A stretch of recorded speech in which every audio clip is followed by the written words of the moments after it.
Hey, so this is Dr. Tasha, and I am back with Dr. Tasha After Dark, and it's the episode y'all been waiting for.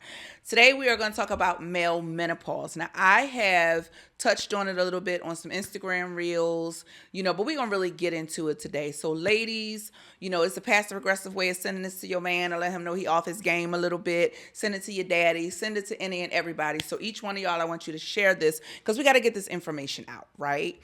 Okay, so male menopause, aka andropause, like androgen, which is male hormone. So it is the male version of menopause, okay? And yes, it exists. I know y'all like, damn it, I knew it. I knew it. Yes, it exists. It exists, sis.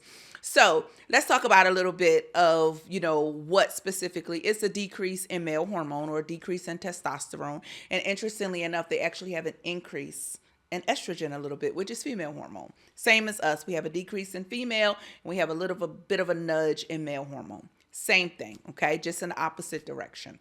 So it kind of happens around the same age. So male menopause, it kind of peaks around like 50, 51 is where you really going to see it as you get older. Like 50% of men at 50 have male menopause. 60% at 60, and like 70% of men, once they hit 70, they got male menopause, okay? But it can start as young as the 30s, which again, we're talking about lifestyle, we're talking about diet, we're talking about all the extra additive stuff that can kind of cause it to come on a little bit earlier. But usually you're going to see it around the same age as you would see it in women, 50, 51. All right, cool. So, interesting. You say, okay, well, what is this male menopause like? How does it present? Really, it's kind of the same as female menopause. Like they have a sense of fatigue. They're tired. They don't want to do anything. They're listless. They really don't feel like they're interested in anything else. They actually kind of go through a little bit of a depression. Depression presents in different ways. Either they don't eat as much or they eat more. They got stank attitudes. Their libido decreases too. They don't want to have sex as much. Their erection isn't as firm. They're just not as interested as they were before. Their body shape changes. They start to develop what we call man boobs. And that's really because their testosterone is going down, but their female hormone, their estrogen is going up a little bit. They start to get a bunch of big belly fat. Belly starts to get bigger. If it's already big, you start to notice that it gets bigger. Their body mass changes, like they don't got the big arms anymore. The arms start to get smaller, the legs start to get smaller. So again, that is due to that increase in estrogen that we talked about. Their sleep can sometimes get a little bit funky. So essentially the male version of menopause.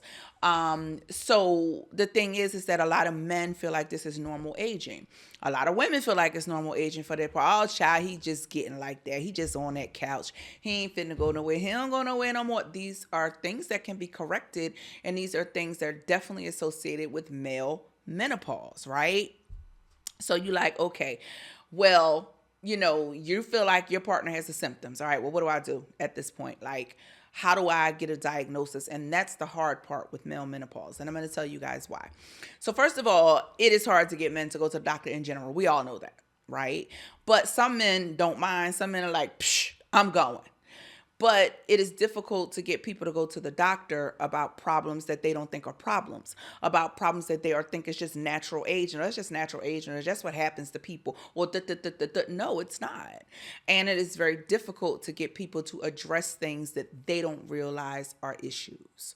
So we've gotten past that, right? We've gotten him into the doctor like, doc, I don't know. It ain't getting hard. It ain't getting hard as it was. Maybe it's my diabetes. Maybe it's my hypertension. It could be.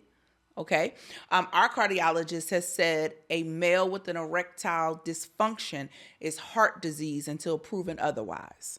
So has he seen his primary care doctor? Does he have a cardiologist? Is his hypertension taken care of? Is his diabetes taken care of? All of that, it plays into it because, again, we got to deal with increased cholesterol. All of these things play into his health and could be playing into erectile dysfunction, right? So once we can't just be like, oh, you're not getting hard as you used to. You must have a male menopause, aka low testosterone, or we need to go get you some. Well, hold on, because it could be other stuff. So outside of a libido or an erection, let's not ignore his health. Like, let's make sure he's seeing the doctors. Let's make sure his medical conditions are taken care of. Let's make sure there's not a reason for fatigue. Just let's it's all around about your overall health, right? So, but again, this is the syndrome. This is what happens when we all get older, but now we're talking about males. And so, with that being said, we have to stop and say, okay, we've done that. I've seen my primary care doctor. My blood pressure's under control. My blood sugar's fine. I do need to lose some weight. My cholesterol's a little bit borderline, but nothing is really glaring that says these are reasons why I have this erectile dysfunction, or I'm tired, or I'm not interested in the things I used to be interested in. I don't want to go out with the boys and watch the game. I'd rather just stay home on the couch. I don't want to do this. I don't want to. All those are signs that something is happening, right?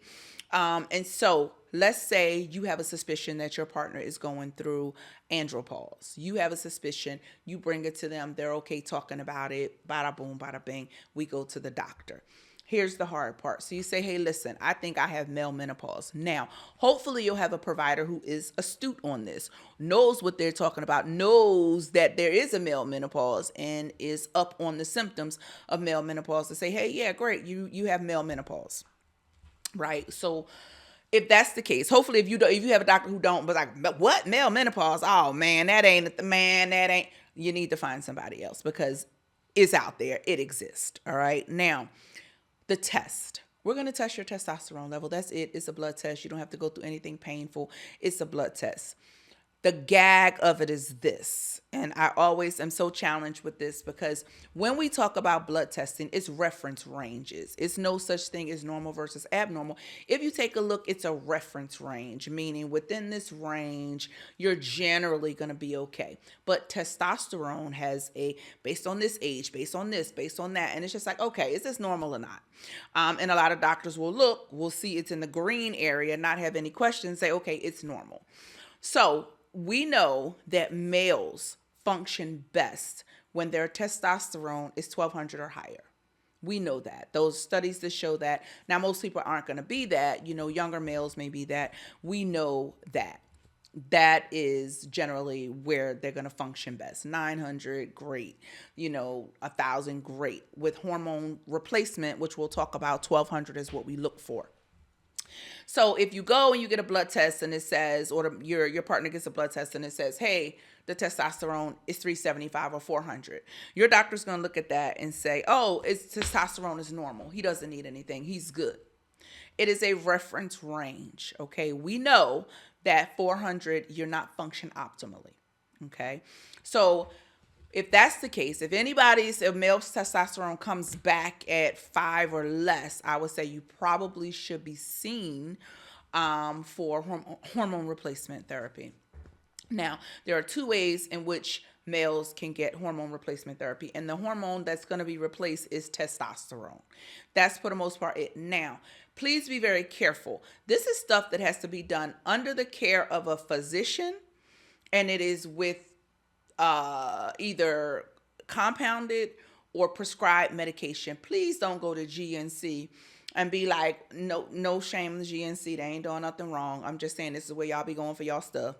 Any vitamin shop, just don't do it and be like, well, they charging me for this and they giving me this testosterone, so I might as well just go. How you take it depends on how your body absorbs it. So a cream is going to be different than a patch. It's going to be different than the pill. It's going to be different than the shot. It's going to be different than pellets. So it is very much recommended that you do this under the care of a physician, not in some ranky-jank place where you getting shot up with God only knows what. So please don't do that, guys. And, at the end of the day, just be careful about what it is you're taking or supplementing. A rose, what do they say? A rose by any other name is still just a rose, right? So that means that you could be taking God only knows what. They're calling it this. You think it's this, but you end up hemmed up in a situation. Don't do that. So if you have a provider and they're like, yeah, it's for, your testosterone is normal, but you still feel bad, you still have all these symptoms, find somebody who specializes in hormone replacement. hormone replacement. That is it. It is not an endocrinologist. It is somebody who specializes in hormone replacement. Oftentimes, if they do female hormone replacement, they also do male hormone replacement, but you can always ask, okay?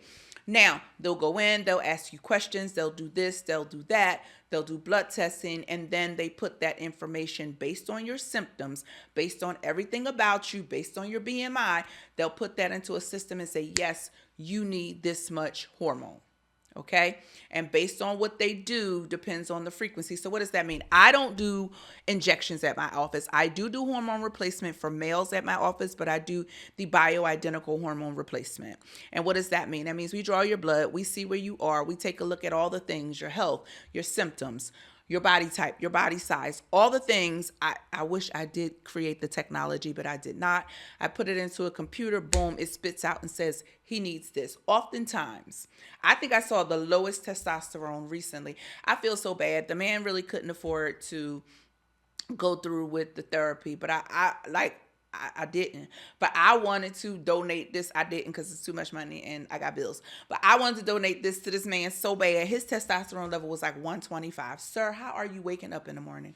How are you waking up in the morning? How are you putting one foot in front of the other? You ain't touched your wife in forever. I know you have it. I know you have it. And you can't. Okay? Like, it's real bad.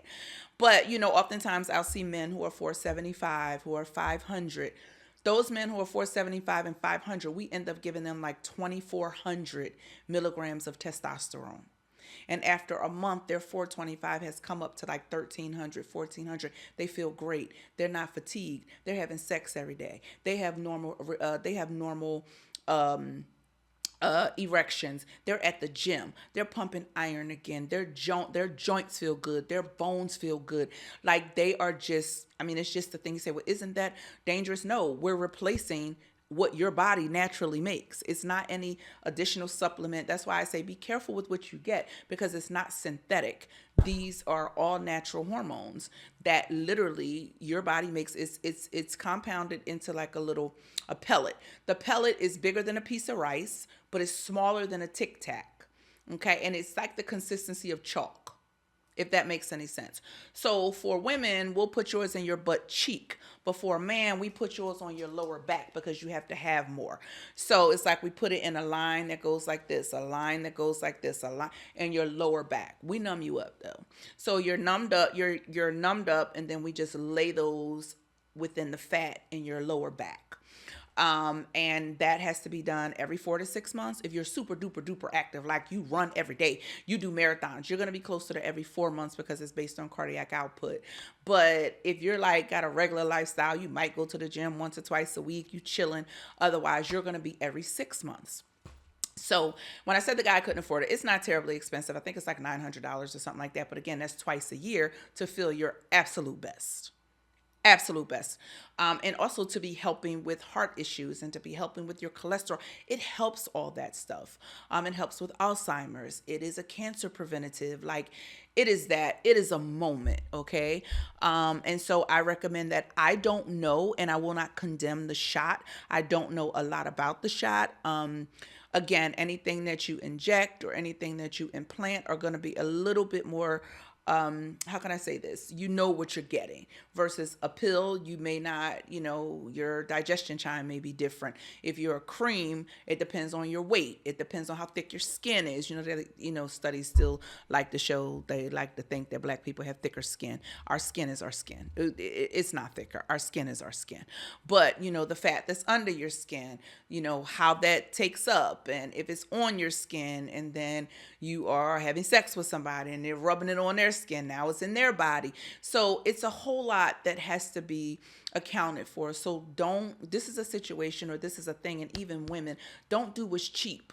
Do what's best. And it's like, if I can't afford to do what's best, well, I'm gonna do the other things. I'm gonna have a healthy diet. I'm gonna exercise. I'm gonna drink water. I'm gonna take my vitamins. I'm gonna do all the things that I can do to help myself. But don't just, do anything or put anything in your body in the spirit of, well, I thought it was the same. Well, they said it was the same. They kill me with they said. Who is they? Who is they? Like, does they have an address? Does they have a doctor's office? Does they have an email? Who is they? I'm just curious. So be very careful about what you do and what you put in your body, in a spirit of, okay, this is something I need to get addressed and blah, blah, blah, blah, blah. So, if you find myself, if you find another provider, it does not matter who knows about hormone replacement, who is well versed on andropause, male and female hormone, and would educate you on hormone replacement, then great. But, I always feel like explaining to women, especially about male menopause, because outside of the fact that when it comes to female menopause, we're not expected to act on it.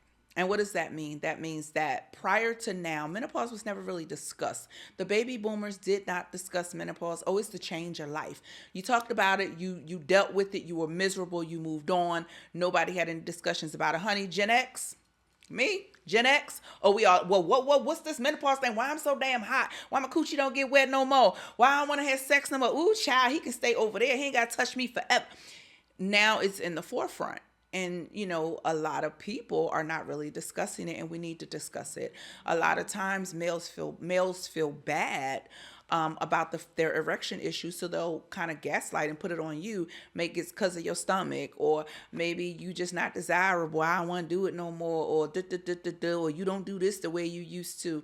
When no, at the end of the day, you don't want to be touched, and he ain't really able to touch you. So everybody gaslighting everybody else, and it just turns into a bad situation when what you're actually suffering from is a medical problem that can be treated and can be addressed. So if you're a male, and again, it can start at 30s. Really, you're going to see it. Half of you guys are already affected at 50, and as you go up, the percentages go up. If you feel like this is something you're affected by, you don't have to live this way. You don't have to be bent over. You don't have to have the aching joints and the aching muscles, and the body wasting and the man boobs, because you think it's because you actually gain weight, but it's actually because your estrogen levels are rising. So, if these are things that you're seeing, you thought that it was just life and you had to deal with it. It's not. And there is help out there. There's information, there's help, there's treatment, and then there's life after andropause, is what I like to call it, just like we say life after menopause. And it can be a great life, okay? But again, somebody has to know, somebody has to suspect, somebody has to diagnose, and then somebody has to treat. So hopefully, with this being said, hopefully you all see yourself, your parents, your partners in this video. Pass it along to friends. Pass this along so the word can get out, so people can start living their best life. Because Gen X, we ain't ready to give it up yet. We are not ready to give it up yet. Y'all baby boomers might be ready to give it up, but we're not ready to give it up. We're ready to live our best life. We're ready to come back outside. We're ready to be at the club. We're ready to do all the things, but we can't let life get in the way of that. We can't let time get in the way of that, because you might still feel 28, but your body said, baby, you're not 28. So we have to kind of take back control of that, and we can do that. So I hope this video blessed somebody. I hope you learned something, and I hope you see yourself, your partner, or somebody else in this, so that we can get you some help, we can get you some direction, and we can get you feeling good. We can get y'all zaddies out there doing what y'all do, chasing after these little young girls. But anyway, this is Dr. Tasha, and I am, this is Dr. Tasha, and thank you for joining Dr. Tasha After Dark, and we'll see you the next time.